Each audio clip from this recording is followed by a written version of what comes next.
राम राम। कहते हैं अगर व्यक्ति की नीयत ठीक हो तो उसे जीवन में सफलता अवश्य मिलती है। अगर वो किसी की बात को, समझदारी वाली बात को मान ले तो उसे उसका फल अवश्य मिलता है। किसी नगर में एक भिखारी था।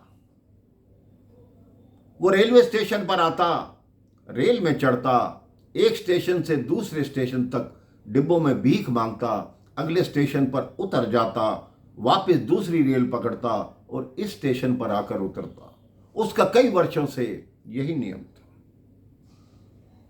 एक दिन उसने देखा कि रेल के अंदर एक कोट पैंट पहने व्यक्ति बड़ा ही अमीर लग रहा है। उसने सोचा यह बहुत अच्छी से भीख देगा।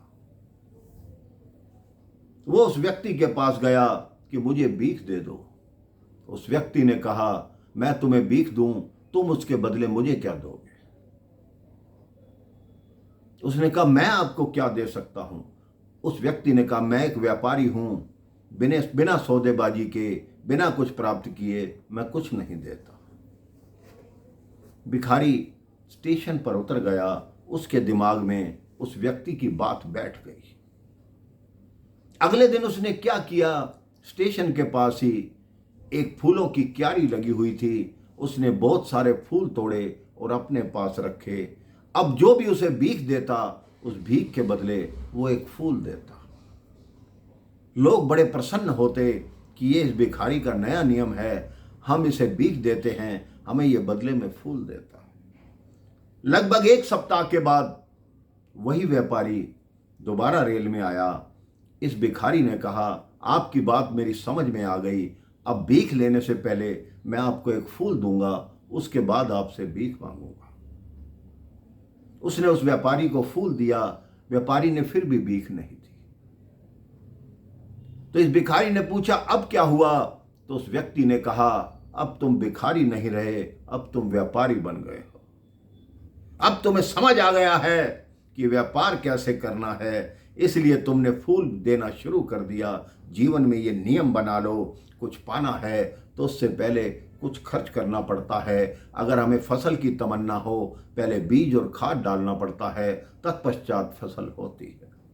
ये बात फिर उस भिखारी के दिमाग में बैठ गई।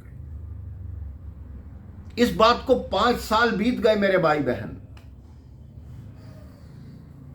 वही व्यापारी एक बार स्टेशन पर आया तो एक और सामने आदमी आया सूट बूट पहनकर। उसने उस व्यापारी को नमस्कार किया। व्यापारी से पूछा कि आपने मुझे पहचाना? व्यापारी ने कहा नहीं।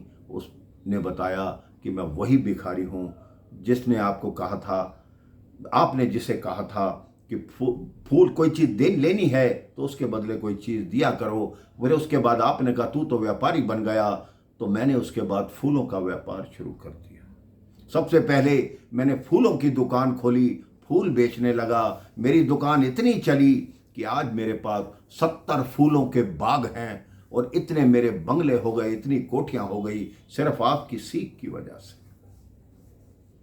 वो व्यक्ति हैरान हो गया कि मैंने तुम्हें इतना सा परामर्श दिया और तुमने उसी परामर्श को मान लिया और तुम्हारा जीवन आज कहां से कहां पहुंच चुका है। ये कथा छोटी है मेरे भाई बहन, लेकिन हमें यह सिखाती है कोई भी समझदारी की बात आपको बता रहा है, एक बार उसे सुनिए, मन से सोचिए, दिमाग लगाइए कि इस बात के कहने का आशय क्या है।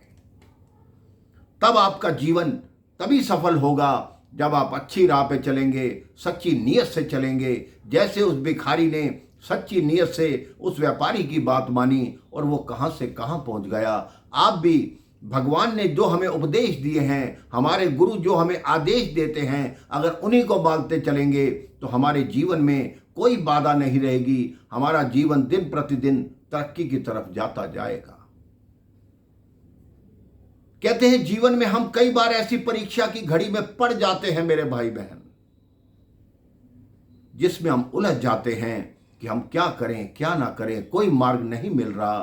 तब परमात्मा को याद कीजिए, देखिए आपको वो मार्ग अपने आप दिखाएंगे। राम राम, जय श्री राम।